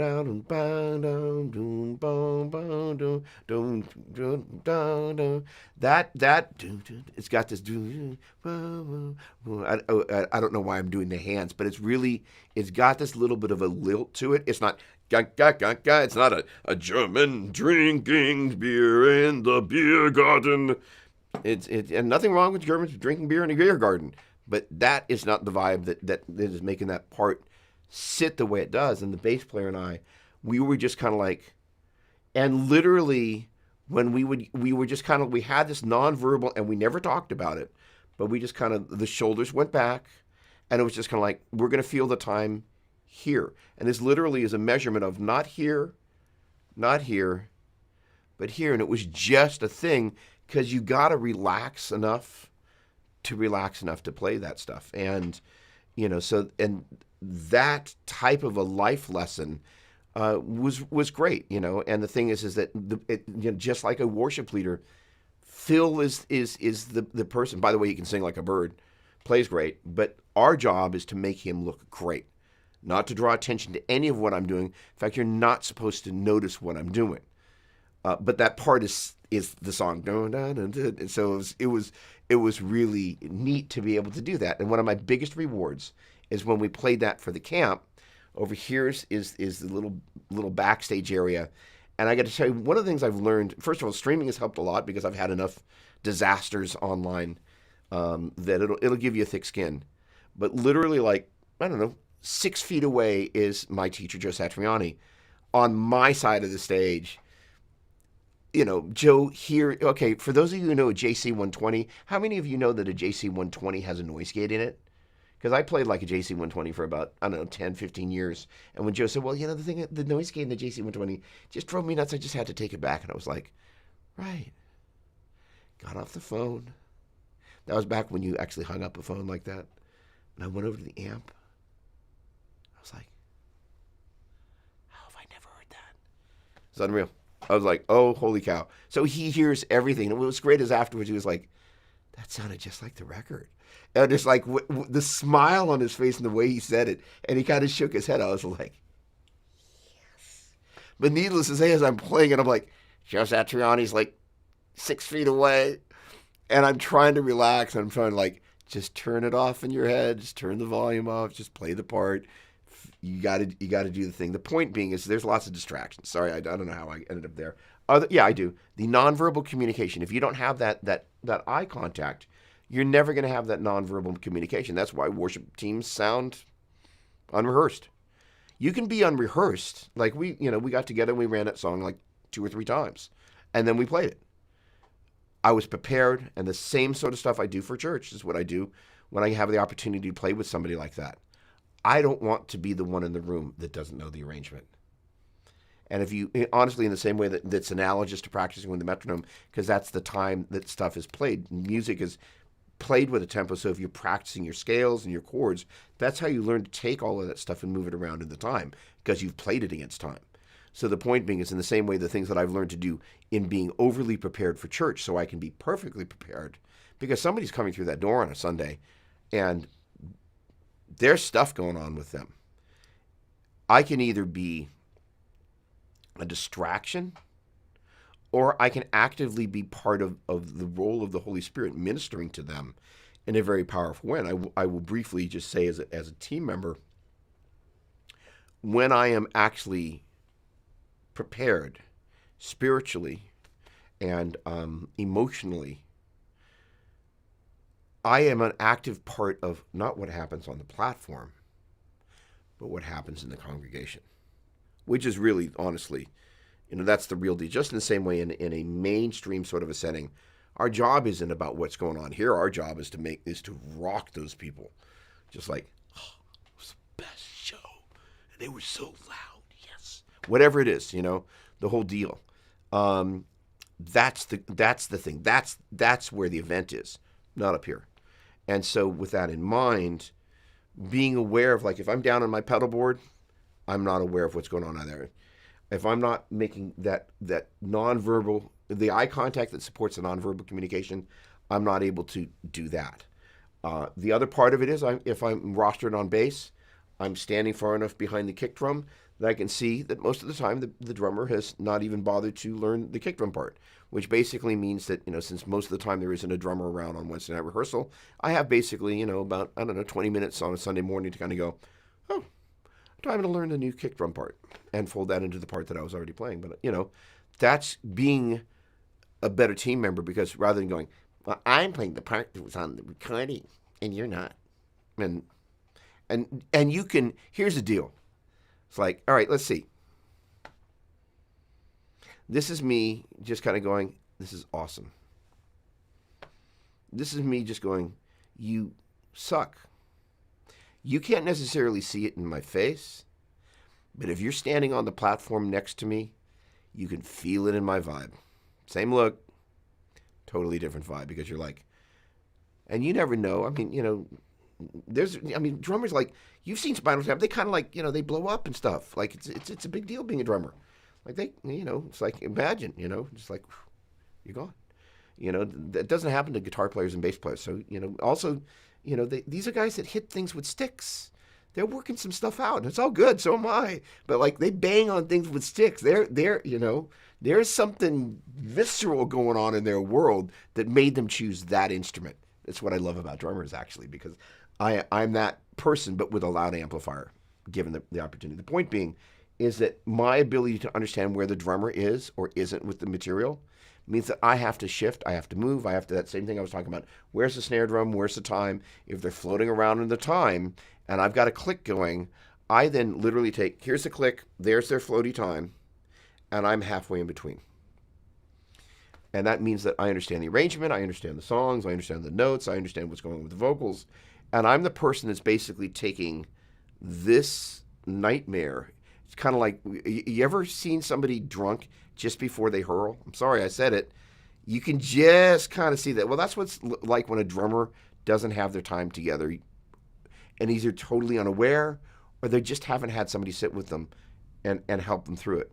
But they're doing this, and the poor vocalist is just trying to find something to sit on. And that's where my job is to kind of go, I'm going to take that and I'm going to very gently, I'm going to provide this pocket right in between. So I basically, I've halved the degree of seasickness by choosing where I'm going to sit in the time. And that only happens when you know the arrangement. It's like, look,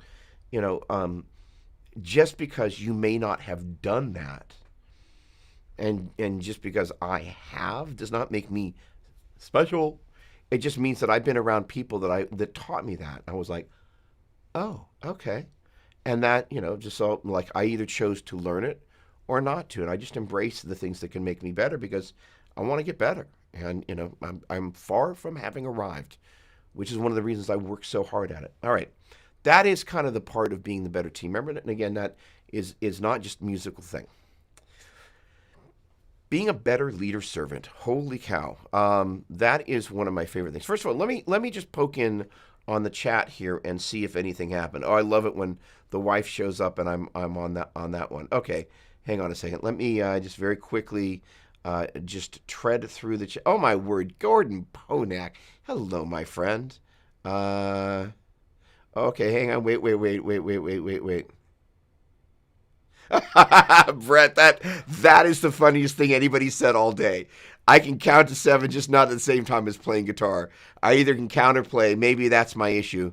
I'm not coordinated enough to understand music. I don't believe that for a minute. But I do appreciate the humility because most guitar players are falsely, they're either, they're guitar players. I love guitar players, but they're like, I got this. It's like, what was that note again? All right, there we go. Okay, hey, I'm Batman. There we go. I sometimes have to play keys part or harmony singer part as well as signature guitar part. Is that what you meant? All of the above. Yeah, we want to be ready to just kind of go look if they or maybe the keyboardist. I say this gently in a non-COVID way. They got sick the night before. Maybe they went to Chipotle. Sorry, that was very unkind. The point being is, and somebody had to fill in who just didn't have time to learn the part. My job, for me, is to show up more prepared than I need to be, such that if there's something I need to pick up, I already own it. That's where, just kind of choosing to be better. Okay, Gordon. A friend of ours once told us at Hillsong that they go by the match rate, no distractions. No distractions from the ministry. Lack of prep is definitely a distraction. First of all, Gordon, hello, Mr. Double Double. So, the interesting thing, we live in a time where we're constantly distracted right now. There's no way not to be distracted. But at least you have to really concentrate on it. But, in terms of, my, the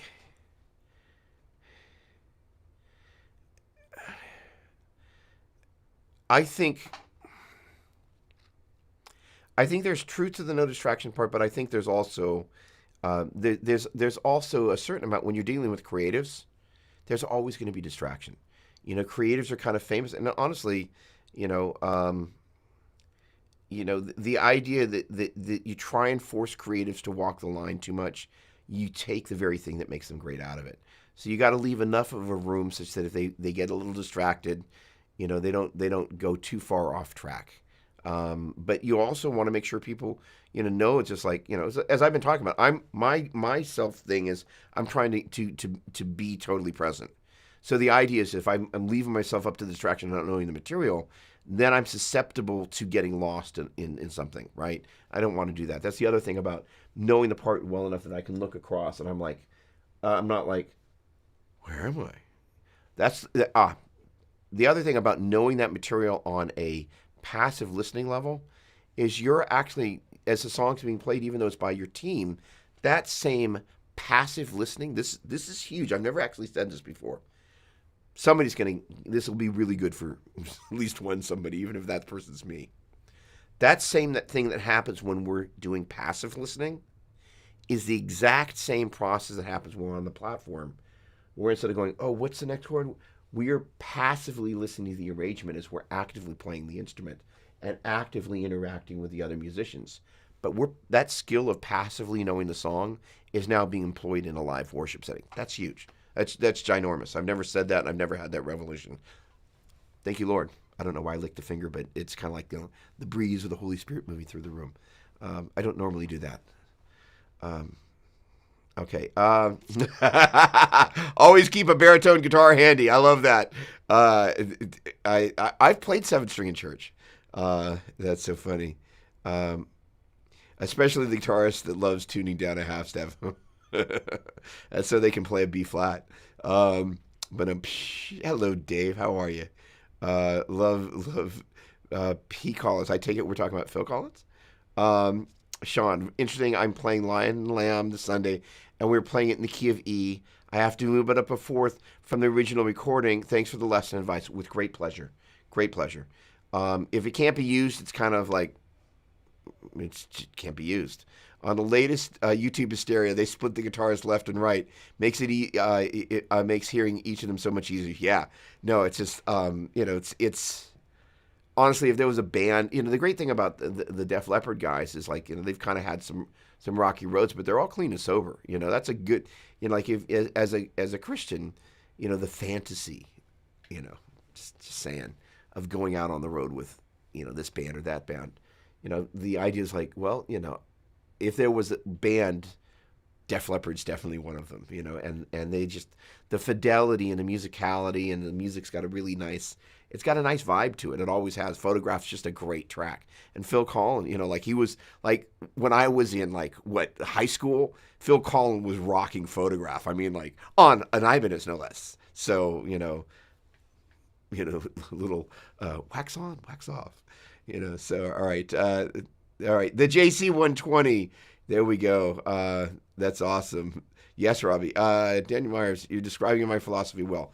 Well done. Good and faithful servant. Awesome. Drummers who speed up and slow down make the band woozy, and it happens. Eric Martin Bureau, what's going on, bro? How are you, man? 11 years. Speaking of sobriety, that was really, I don't even know what I'm doing. That's like 11. I have absolutely no more shrimp tacos for the Doppler. And no, there was no tequila in the shrimp tacos. Holy cow. I've totally gone loopy. And I haven't lost anybody. All right, back to the main event. Okay, good. Either that or they all just kind of like they walked away and they left their computer connected. What's awesome? What's going on there, Eric? Yes, you are awesome. Okay, the leader servant. Okay, not a servant leader. And again, I think I quoted JFK, and I love that line. Ask not what your country can do for you, but what you can do for your country.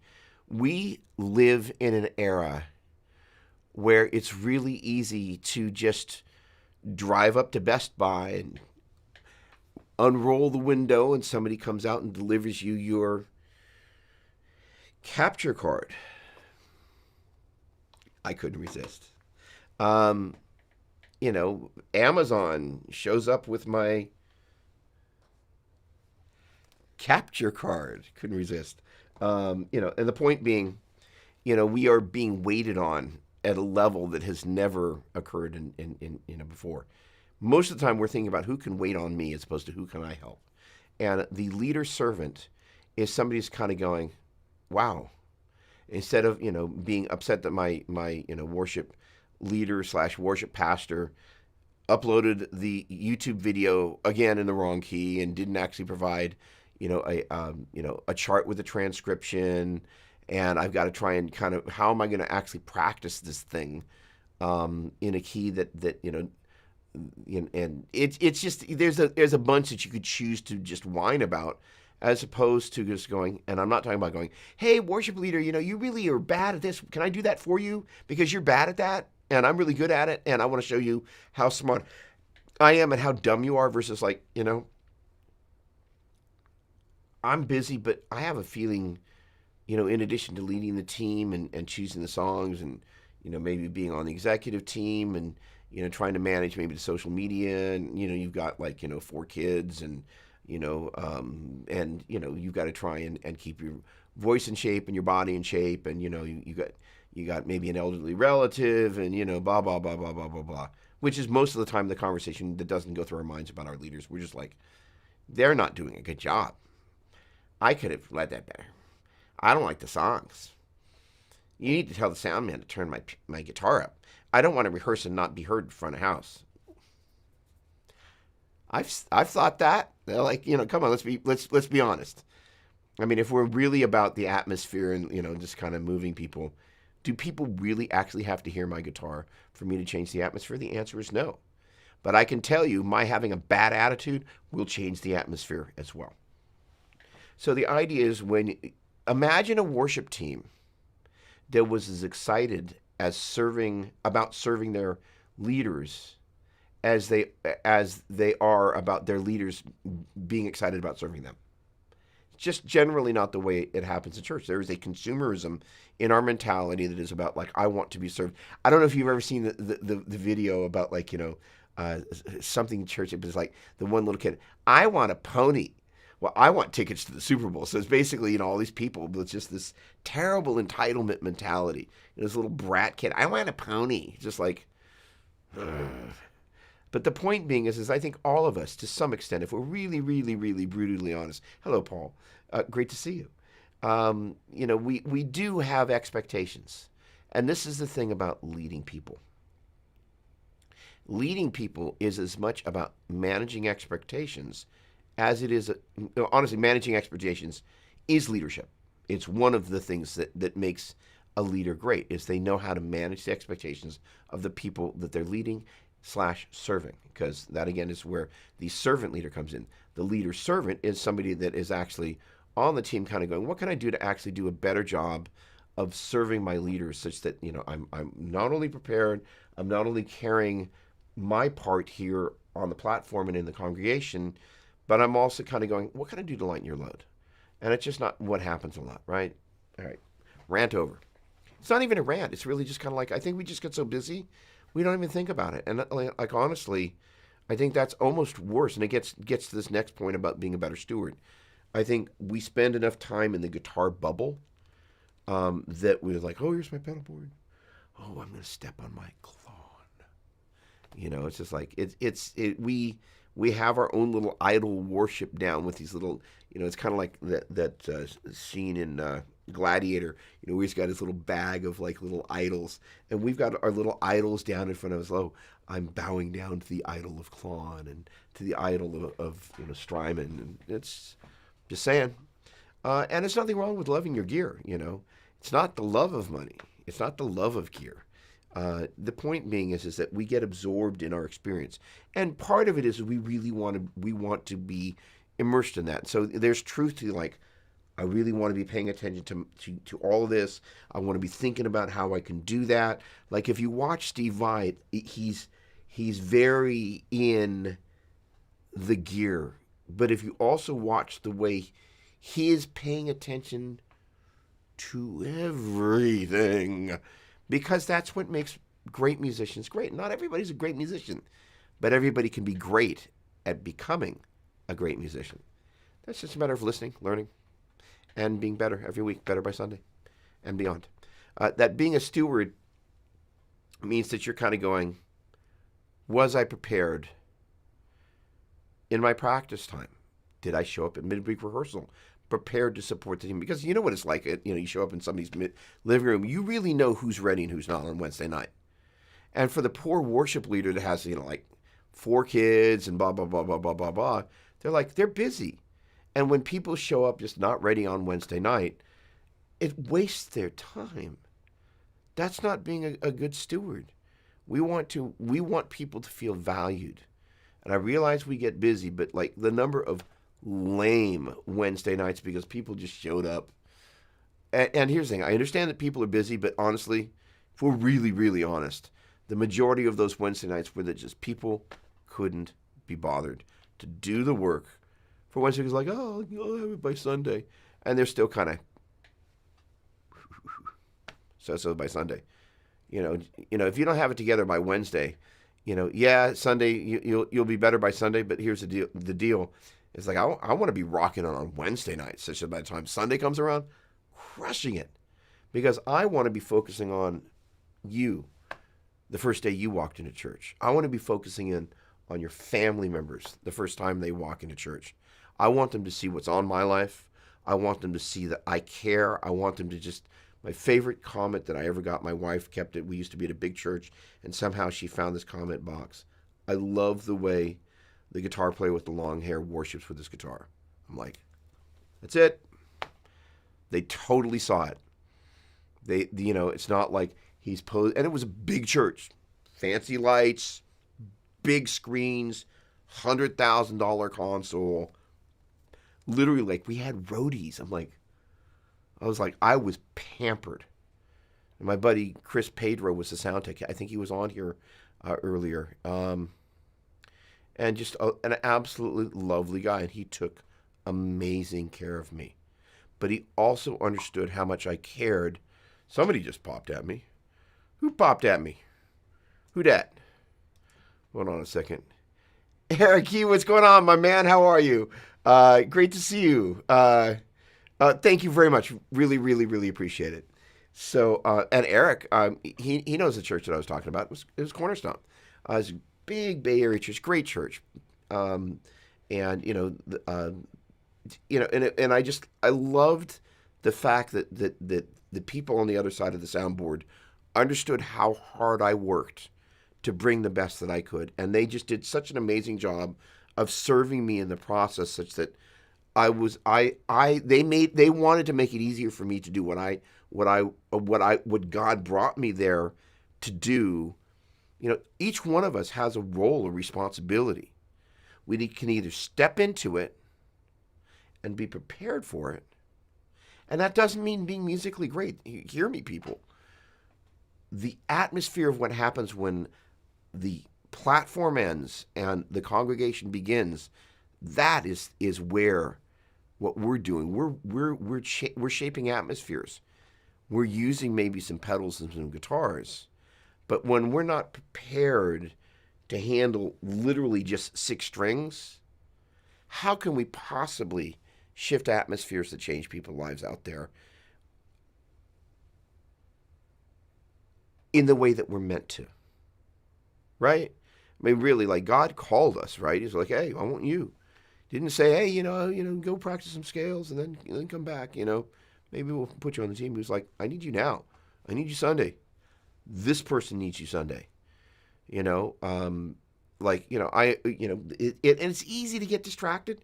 This is why there's no distractions thing. So like, the main event is the main event. The main thing is the main thing. It's like, yes, it's all about Jesus, but it's also about people, and that's kind of this whole thing about being a good steward.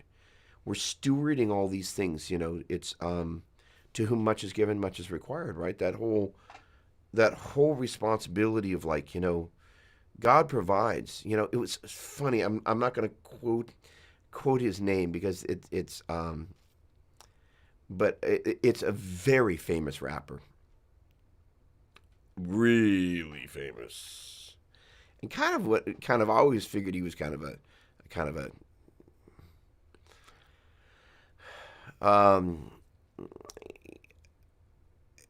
the vibe that I've seen in the videos is very different than the guy that I just heard talking. He was just basically, man, I have been blessed. I have been blessed. I have been blessed. And I was like, oh.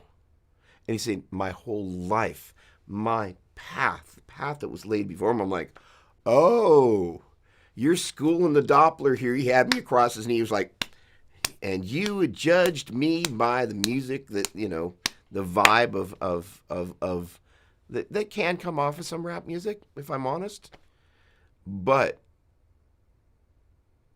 God has a much bigger plan for his life, and I missed it. Shame on me.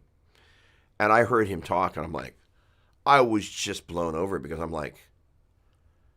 because he could reach people that I could never reach, even on my most prepared day. I was like, oh, freshman. So the point being is that, first of all, the bigger point of being a wise steward is we don't want to judge people. It only gets us into the, and we tend to judge people that we don't understand. That's one of the big problems we got in the world right now. We don't understand each other, and we're more interested in judging each other and then just going, they're different. Okay. As opposed to kind of like, we're all in this together. How do we make this work, right? I mean, seriously, like, what is it about your neighbor, right? The Bible's really clear. We're supposed to love one another. We're supposed to prefer one another. Prefer one another, right? I mean, that's a heavy concept. You before me. But again, that gets us back to the leader-servant, right? Because the leader-servant is all about you before me. That's the moral of the story. Let me just take a quick little poke here through the the baritone guitar. I love that. Hang on a second. Okay. Hey, what's going on, Roger? How are you, man? Ray who? Ray who? All right. I hate having a killer rehearsal on Wednesday and Sunday morning rehearsal, and then I'm gonna say suck the big dill pickle for the service. I will say this.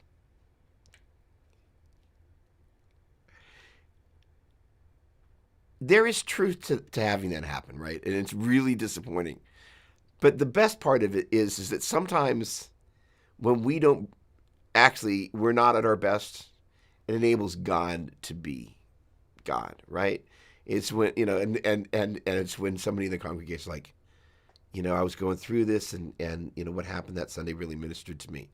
We get caught up in this and we miss that, right? We don't want to, and here's the thing, I'm not rapping to you, I'm rapping with you, because it's really, it's so dejecting when you're like, we missed the cues that we knew.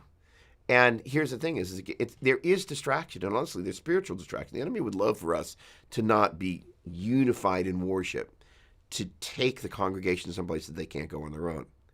But we forget, of course, the fact that the armor that we put on, the light that guides our footsteps, God's got all that covered. It is disappointing when we're like, I just wanted to do my part. I stepped up to the plate and I had nothing. It happens. But, the other part of it is that sometimes God has to go like, don't forget who's really pulling the strings, right? But I feel you. I feel you. I feel you. I feel you. All right. Uh, let's see. Hang on a second. Melissa, the dop, the dopstress. I like that. I've always found that those days where we thought we thank God totally showed up there. That is what I've learned from Mrs. Doppler. So they showed up and had people had real counters with him. There it is. I learned from the best, but it's different. Just like because we didn't care to bring our best to him. Ooh, I got a sound effect. It's just like crack that whip. Tony Libran, how are you, my dear brother? How are you? All right. Yes, MD has some of the ones I thought were terrible, were not bad later when I saw them. But some of the ones that have been bad, I had the misfortune of listening back to. And when it's bad, it's bad. If you make it all about Jesus and don't include people, you have the wrong Jesus. Yeah, Jesus served God by serving others. Absolutely. And here's the thing: is like I think, Brett. The interesting thing is that I think we get caught up in the doctrine of where we are, and sometimes we don't always. Doctrine's important because it's just in the same way a band's trying to figure their way through an arrangement. I mean, this is going to be a really interesting analogy, and I'm going to blow a couple of people's minds. Oh, this is funny. I got to have a little sip of this. It's just Diet Coke, by the way. Just in the same way that we're trying to work our way through arrangements, church leaders are just trying to do the same thing. I think we have very high expectations of them, and arguably we should. But I think it's just kind of like us trying to get through Sunday morning. They're just kind of, it's a rinse and repeat cycle. But every week it's just got its own little set of bumps. I think we here's the deal. And actually, this is one of the things. In addition to leading up, we also need to have as much grace moving up the ladder as we want to see coming down towards us. It's really, it's really. I think we spend too much time judging our leaders. Guilty, by the way. Let's see, Ms. Doppler. And if you talk to people, you find out why they were really touched by the Holy Spirit. I've always found that humbling. God doesn't need to touch people, need us to touch people, but He gives us the gift to use for His glory. Amen. But yes, He has a lot of those Sundays. Huh. So Doug just said that so much better than I did. Not true, but thanks anyway, and thanks for the shrimp tacos. They were awesome. Also, Tony, Doug, I'm good, brother. Glad I caught you for some inspiration. You can always count on me for that. You know that, or count on me for something I don't know. You can always count on me. That much I'm sure of. Okay, well let's see. We are 2 hours and 1 hour. I can't tell time. 1 hour and 50 minutes. Almost 2 hours into this. We've gone through my list of stuff to go through. You guys have been exceptionally present tonight. And, I am so thankful to be able to do this. It's really, I'll share a little honest moment with you, is that, there are things that, it's so funny, so the distraction thing.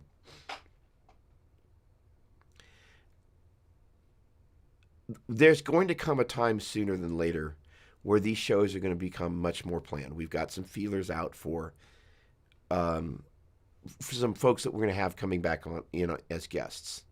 And there's one guitar player from one church in particular that I'm really, we're waiting for the door to open for that moment. And hopefully that will be sooner than later. And, but kind of what's going to happen is that's going to create an opportunity for more people to know about this, which means that in a sense, some of the focus is going to change a little bit, where it will be a little bit personality driven, because I think, with the guitar players that are of influence, I think people want to know what's influencing them. They want to know how they do what they do. They want to know why they do what they do. They want to know what their favorite drive pedal is. And I have no problem with that. But every week I kind of go,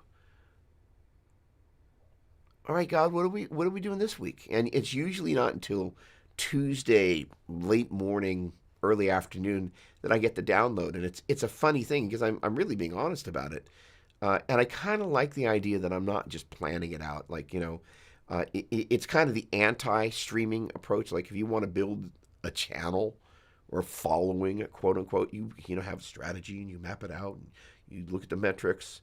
Like quite often, it's the unmetrics is is hopefully knowing that you brought people the biggest possible value, given all the things that you could, and should be doing. Look at all the people that I see that take the time out of your lives to hang out here on Tuesday nights. I am thrilled, humbled, and deeply indebted because we all want to feel that we matter. And I don't care who you are, everybody needs validation. And this is great validation for what God, I think, wants to do with the magazine and with the show. And I just have to be faithful with it. And I realize, the idea of like, you decide what you're going to do on Tuesday afternoon. I actually am kind of letting God do that. And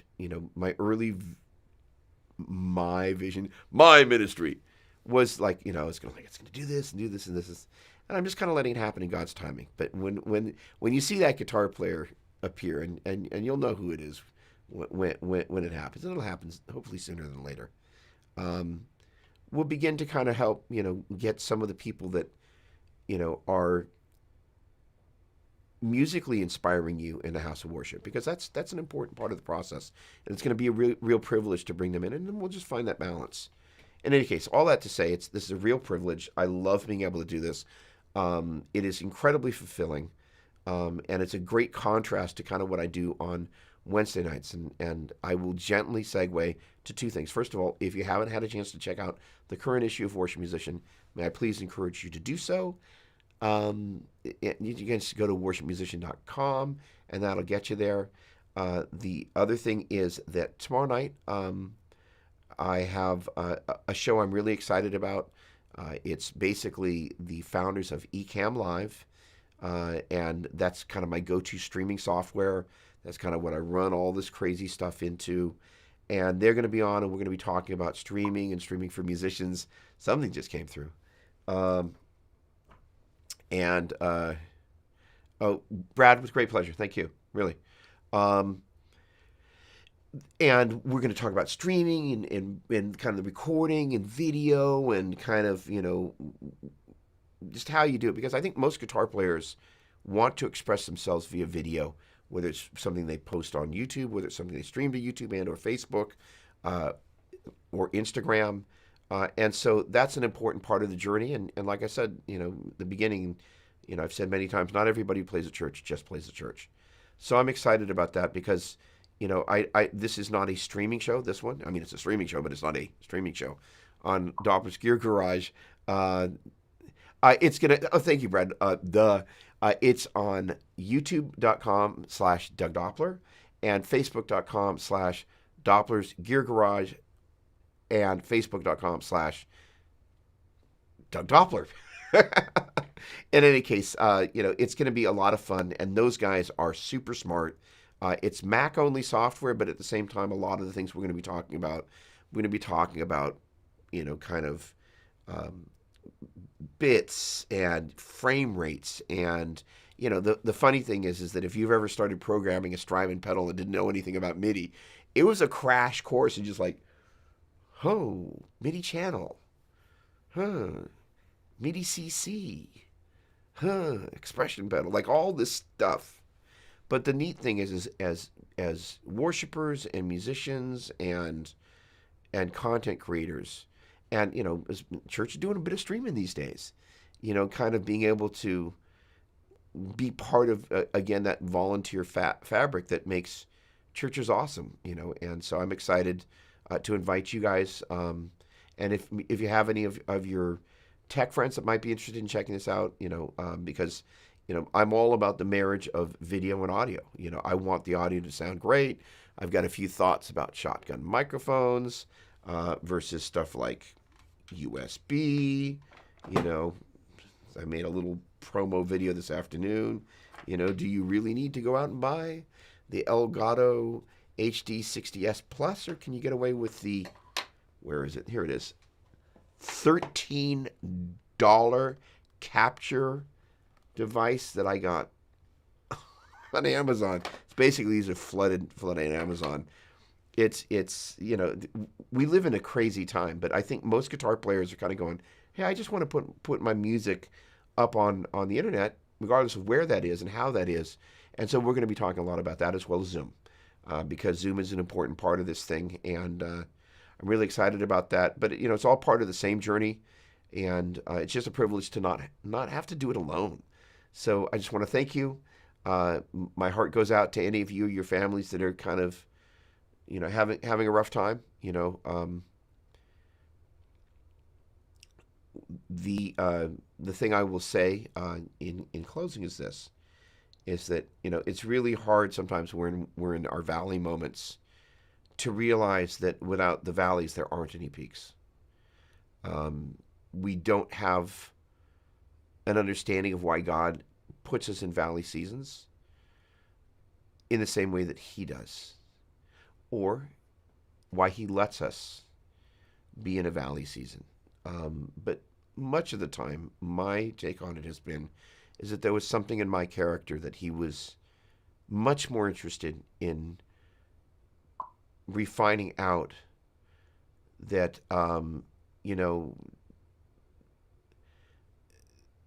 that He was just like, I just need to pull you down off the mountaintop there and whack some sense into your head, bud. Thanks, Eric. And just and that doesn't happen in a mountaintop experience. It happens sometimes just on the valley floor. That God's like, now that I have your attention, and now that you're reminded, and most of the time I know that I need God in all those seasons, but there's a difference between needing God and really needing God when you're like, man, it's all coming apart at the seams.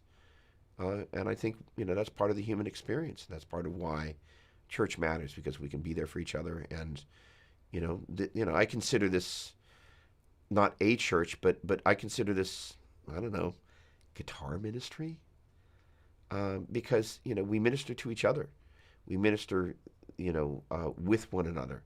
It's a very powerful thing, and I think we sometimes forget how fortunate we are, because the gift of music is non-discriminatory. We all get to have it, and some of us get a little bit more talent than others, and others, just woodshed a little harder, So I just want to encourage you to take the gift that God's deposited in you, and know, yes, there's a music side, but the ministry side, that's actually the fulfilling part. The music is kind of like, it's not even the icing part of the cake. It's if I were to really sell music, I would say it's like the fork and the knife. The sweet stuff happens in the relationships and the opportunities and the moments and the togetherness we feel that happen when the music is awesome. But it may not necessarily even be the music itself. It may not actually be the guitar. The feelings we feel happen around that. So I have to ponder that. But I'm serious about that. There are times that I have that experience where I'm just playing by myself and I'm having a wonderful time. But yet it's always done with the intent that somebody is going to hear the outcome of what I'm going to do. I'm going to get a chance to share that, not such that I can be have adulation, but such that I can actually take something that's so near and dear to my heart and share that with somebody, and we share that feeling together. So it's not, it's an interesting thing. There is this other thing going on. It's like when I was talking about the guitar trajectory. There's, the shapes, the scale degree numbers, and the note names, and then there's the ear that's happening. You can't really classically define an ear as it's learning in the process. You can't go, oh, you took this test and your ear, is in first grade, second grade. You can do classes on ear training, but that trajectory of ear learning, it's elusive. And so this process of what brings us together as musicians is a special thing. And it's why I love being able to do this. So thank you so much. Really appreciate it. Have a wonderful night, a wonderful week, and we will be in touch. And if I see you tomorrow night, that's awesome. Really appreciate it. And if I see you next Tuesday, I appreciate that as well. And regardless of when I see you, Thanks so much. God bless.